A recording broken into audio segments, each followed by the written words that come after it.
Welcome to my presentation. My name is Tung, a postdoc in the research group of Professor Nguyen in the Center for Polymers and Organic Solids at UCSB.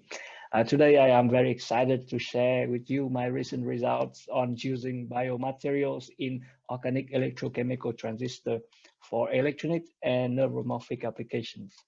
I am especially thrilled to be in a symposium co-chaired by two major pioneers in the field, Professor Rifni and Professor Inal. I would like to thank the chair for the opportunity to present. Let me quickly introduce the organic electrochemical transistor, or OECT for short. An OECT is a three-terminal device that consists of three electrodes, source, drain, and gate, and a semiconductor that connects the source and the drain.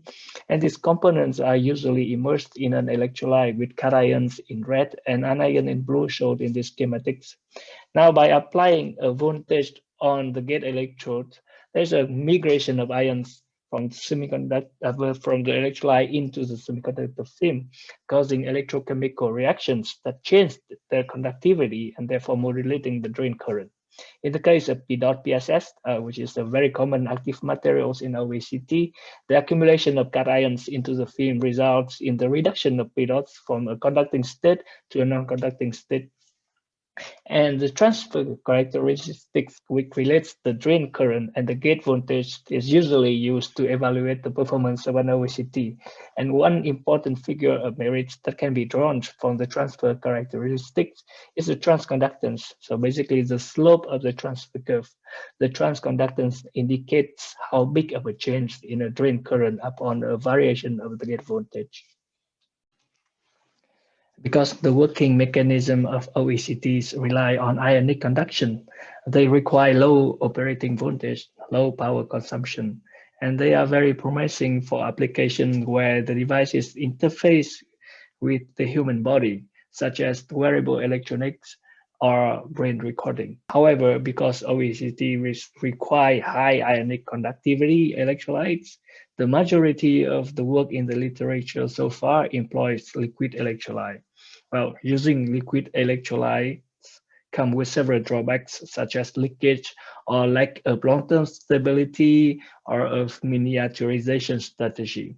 These drawbacks makes OECT with liquid electrolyte unsuited for many electronic applications. Well, therefore, there are needs for solid-state OECT. And indeed, the use of solid-state electrolyte in OECT has been shown, and that can make the OECT to be very flexible at a very small scale and can be integrated in conventional logic circuits. These solid electrolytes usually are synthetic materials, either ionic liquid or ion conducting polymers. So they might require complex synthetic processes. In this context, biomaterials offer several advantages. They are inherently biocompatible. They are abundant and eco-friendly, and they are flexible and stretchable. Several of biomaterials has been shown in OECT, like gelatin, melanin, chitosan. However, there are several questions remain unanswered, like what is the working mechanism? What is the doping and de-doping process? How we can optimize the device via control of electrical processes, and what are the applications of biomaterial-based OECT? To answer these questions and to gain new insight on biomaterial-based OECT, we conducted a systematic study with P-PSS as the active materials because it's the well-known materials, gold as source and drain electrode, and liquid metals at the gate. For the electrolyte, we chose gelatin glycerol gels. These are two food-grade materials. Gelatin glycerol gels are known for their ease of process, and the gels are reported to have high ionic conductivity. And indeed, we showed that gelatin glycerol gels are highly ionic conductive. Its conductivity changes orders of magnitude depending on the composition of the gels. We attributed this change to the change of morphology of the gels. Gelatin in its natural form adopts the crystalline conformation.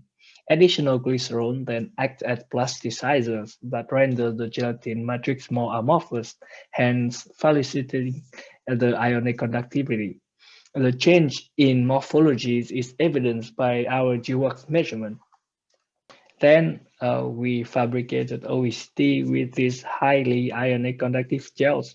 The fabrication process starts with the evaporation of the gold electrode, and then a spin coating of P-dot PSS, and then the spin coating of the gels on top of the P-dot PSS, and finally we drop cast the gate electrodes. This fabrication process can be applied onto several types of substrates, for example, silicon wafer or PET flexible substrates like in this picture. And we want to note that the gels can be made very soft and stretchable. So this OECD can be useful for electronics in flexible or even stretchable conformation. Now, OECTs with gelatin glycerol gels exhibited very good performance. The transfer characteristics showed here showed transconductance of 6.8 millisiemens, and the output characteristics is very comparable with the liquid electrolyte OECD. Now we go deeper into the working mechanism of the biogel OECTs. The first question we want to address is what ions are involved in the electrochemical processes in these transistors. In liquid electrolyte OECTs, the doping and de-doping cations are usually sodium and potassium. In the gels, these ions are present in form of impurity, and these ions could diffuse in the gel following the Stokes-Einstein equations, which essentially state that the diffusion would correlate with the viscosity of the gel. The higher the viscosity, the more difficult it is for these cations to diffuse. And therefore, we think that if we can increase the viscosity of the gels, we can reduce the performance or the transconductance of the OECD. However, we found out that when we reduce the temperatures of the device from the room temperature to minus 10 degree, so basically we increase the viscosity of the gel electrolytes by more than 10 times. The transconductance of the gels actually increase. So we conclude that the doping and the doping cations transport is not affected by the increased viscosity. The only cations that can diffuse into the gels, whose transport does not depend on the viscosity, is protons. The transport of protons is via a Grotthuss mechanism independent of the viscosity. So from that, we can write the protonic doping and de-doping processes of biogels by OECD. From this understanding, we now can enhance the performance of OECD. For example, we demonstrated fast switching transistor. Well, the switching time of solid electrolytes in the top gate configuration depends on the thickness of the gel, thickness of the P-dot PSS, the volumetric capacitance of the P-dot PSS, and the ionic conductivity of the gel. So if we can increase the ionic conductivity of the gels, like we showed here, by varying the humidity, we can achieve millisecond switching time. We can tune the performance of OECD with device engineering. For example, we showed the top gate and coplanar structures. We believe that the coplanar structures can be more suitable for printing process, which can be very useful to make a large area OECD arrays.